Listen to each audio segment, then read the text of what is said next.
Good morning. Today I am going to explain about the half wave rectifier. This is one of the important topic in semiconductor electronics. Here in this topic I am going to talk about the what is half wave rectifier and what is the working of this half wave rectifier.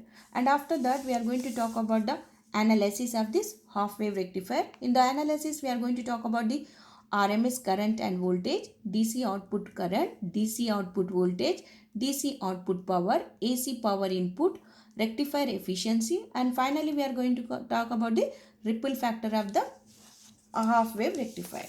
Okay, before going to talk about this half wave rectifier, first of all, what is rectifier?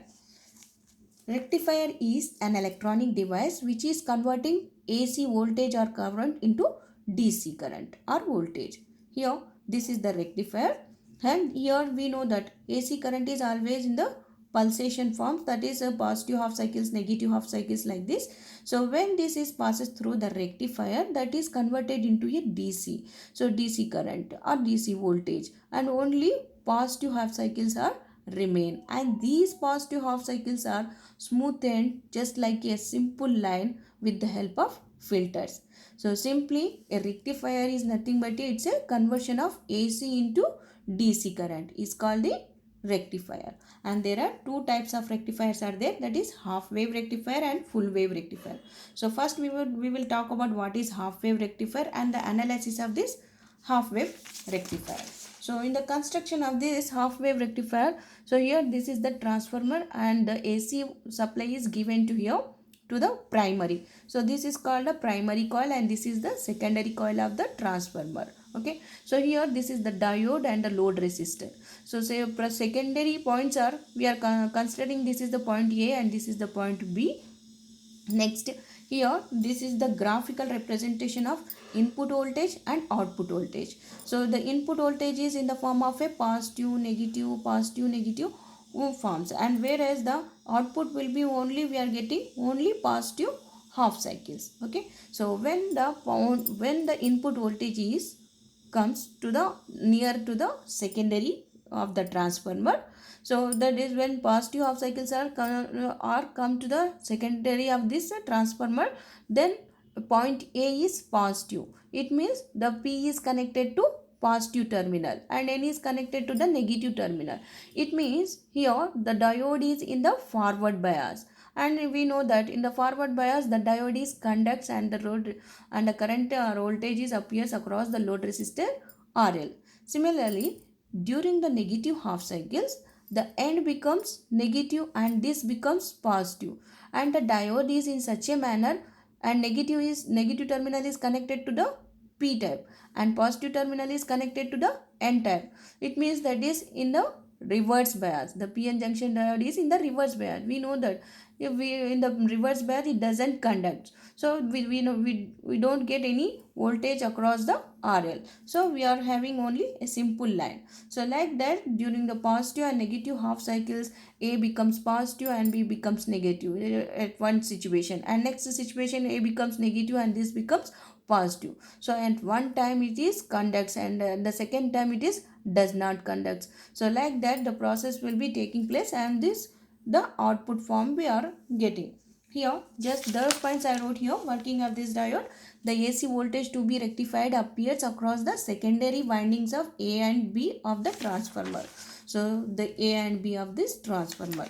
Now during the passage of positive half cycles of input AC voltage, the end A becomes positive with respect to the end B. So end A becomes positive and with respect to the end B this will be negative. And this the diode is in forward bias, hence the diode is conduct. Just now I told you, when it is positive the diode is in P is connected to positive, it means diode is in forward bias and we get the somewhat load resistance across the RL. Next load across the RL. Next, during the passage of negative half cycles of input AC voltage, the end A becomes negative and with respect to the B. Under this condition the diode is in reverse bias, and when it is negative it means that is P is connected to the negative. So at that situation this is in reverse bias. okay, and hence it doesn't conduct, and therefore the current flows through the diode during the positive half cycles of input AC voltage. So finally we concluded that the only positive half cycles, the current across the RL is due to the only positive half cycles of input AC voltage. Okay, so this output voltage pulsating DC, these pulsations are further smoothened with the help of filters. So already I told you about the filters just now. This pulsating, this, so after the rectification, the pulsating DC is smoothened with the help of this filtered circuit. Okay, so here in this rectifier, the DC output appears across RLEs due to the only positive half cycles. So the rectifier is called as half wave rectifier. So only positive half cycles are conducting. So that's why this is called the half wave rectifier. Now come to the point, that is here mathematical analysis of half wave rectifier. So just now I told you the mathematical analysis for the calculating the ripple factor, we should have to calculate all these values, RMS values, DC values, AC values, and rectification. Rectifier efficiency. So for that purpose, RMS current and voltage. So the value of RMS current and voltage is given by this. We know that from the basics we can understand this. IRMS is equal to under root of I square average. When you apply the Fourier transformation, it becomes IRMS is equal to 1 by 2 pi 0 to pi I square d omega t to the power of half. This is the when you apply the IRMS to the rectifier, when you apply the Fourier transformations to the rectifier output. So we know that I is equal to Im sin theta, I maximum current, and theta is equal to omega t. So when you substitute the value of I and theta into this equation, I and theta, so we will get, so 1 by 2 pi 0 to pi Im square sin square omega t, and theta value is what? That is theta is already omega t. So we are substituting omega t into d omega t. So here taken out this Im square by 2 pi as it is, 0 to pi sin square omega t d omega t. So next Im square by 2 pi 0 to pi. So sin square omega t can be written as, that is 1 minus cos 2 omega t by 2 dot d omega t. So Im square by 2 pi into, so if you take out this 2, then it will be 1 by 2 0 to pi 1 minus cos 2 omega t d omega t. So next we can write this when you integrate and substituting the limits. So if you integrate to this equation, this becomes omega t and minus sin 2 omega t. So Im square as it is, 2 pi into 1 by 2 is as it is. Next if you integrate to that one, then it becomes omega t minus sin 2 omega t 0 to pi. So now we know that sin 2 pi is 0. When you substitute the limits, omega place will be pi. So here 2 pi t, this will be pi t. So 2 pi is 0. So this total term becomes equal to the 0. So we will get only pi t. Pi value only. So it means Im square by 2 pi into pi by 2 is equal to, pi get cancelled, is equal to Im square by 4. Next we got the value of IRMS is equal to Im by 4 to the, so already we know that IRMS value to the power of root. So this is IRMS is equal to 1 by 2 pi 0 to pi I square d omega t to the power of root. So that's why 1 by 2. So we are substituting the value of this 1 by 2, then Im by 4, this one. So IRMS is equal to Im by, so this equation can be written as here, this is Im square, this square is get cancelled, then it becomes Im by 2. So IRMS value we got Im by 2, where Im is the maximum current and Im can be written as, so we know that according to the Ohm's law, V is equal to IR, then I is equal to V by R. So Im is can be written as Vm by Rf plus RL. We have to consider the load resistance, forward resistance, and load resistance. Next, Vm is nothing but a maximum value of supply voltage. Rf is the forward resistance when the diode in the forward bias, and RL is the load resistance. Now IRMS can be written as, so simply substituting those values, IRMS is equal to IM by 2. So IM value we got VM by RF plus RL. So substituting the value of IM, then we will get VM by 2 into RF minus RL. So RMS voltage across the load is can be written as, so across the load is can be written as VRMS is equal to IRMS into RL. We know that V is equal to IR from the Ohm's law. So we can write like this. So VRMS can be written as, so we need the RMS voltage and RMS current. Now we got the RMS current. Now we have to calculate the value of RMS voltage. So RMS voltage is equal to IRMS into RL. So RMS value is this one into RL. So just we are substituting the values of that. VRMS is equal to VM by 2 RF plus RF minus RL into RL.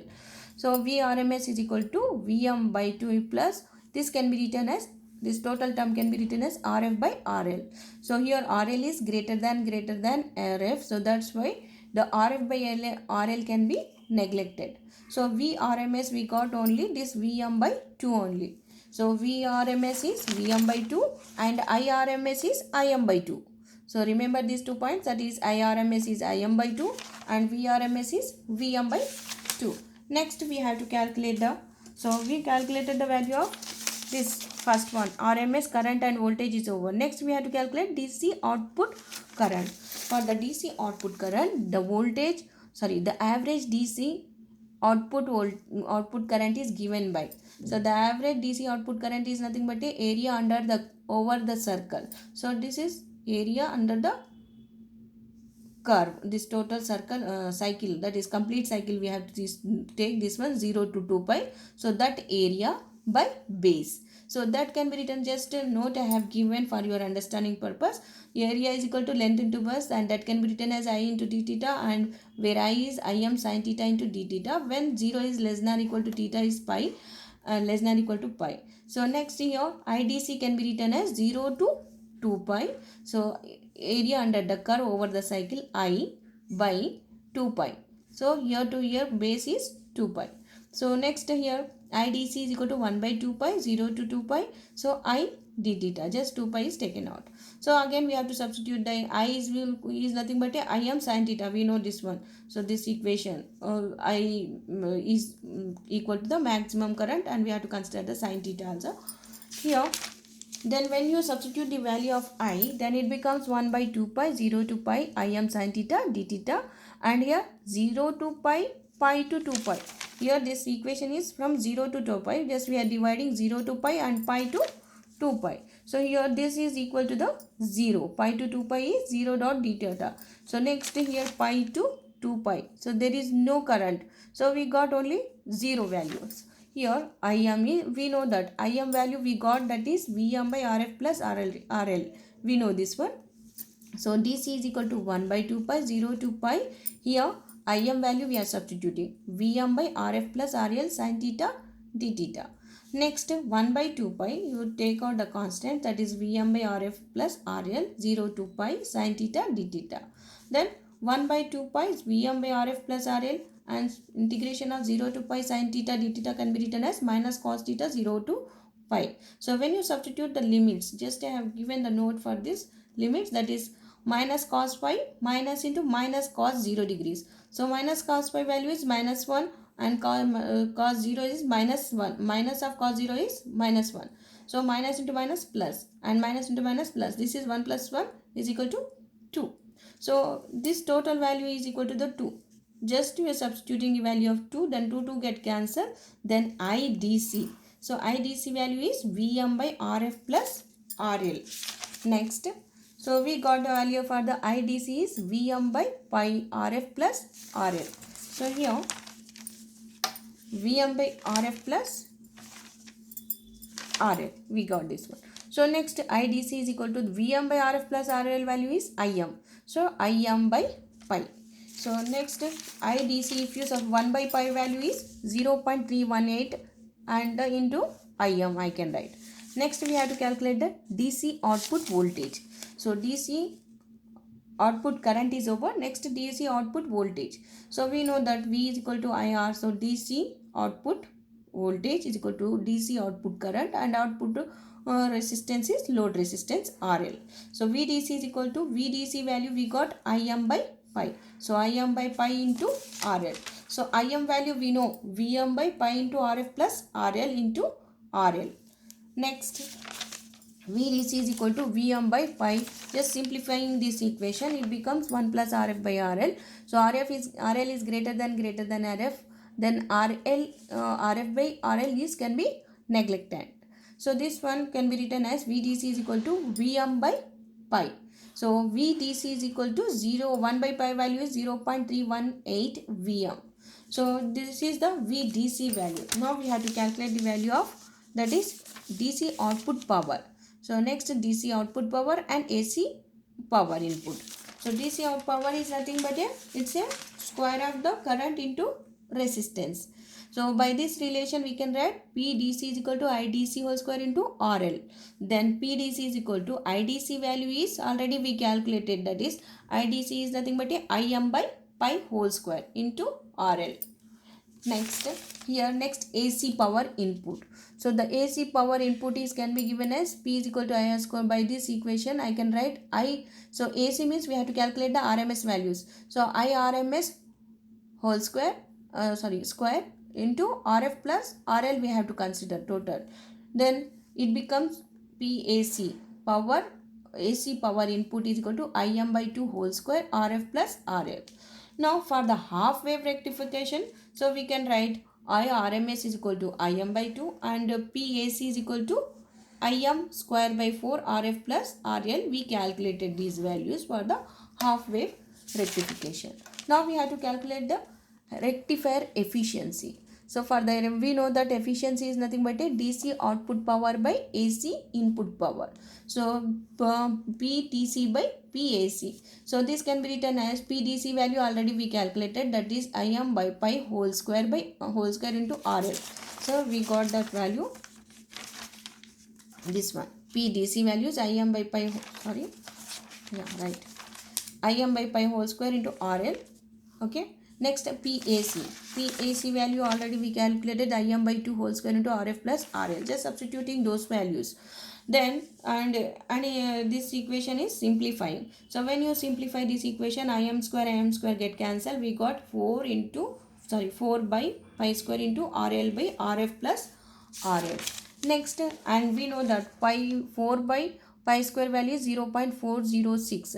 So and this can be written as neta is equal to 0.406 by 1 plus Rf by RL.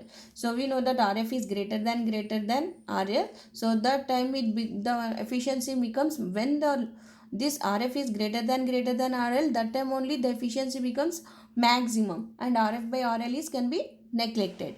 So neta is equal to 0.406 percentage. It means 40%. So the maximum rectifier efficiency is 40.6%. This shows that in the half wave rectification, a maximum of 40.6% of AC power is converted into DC power. Okay. Here, next we have to calculate the ripple factor for the half wave rectifier. First of all, we should know what is ripple factor.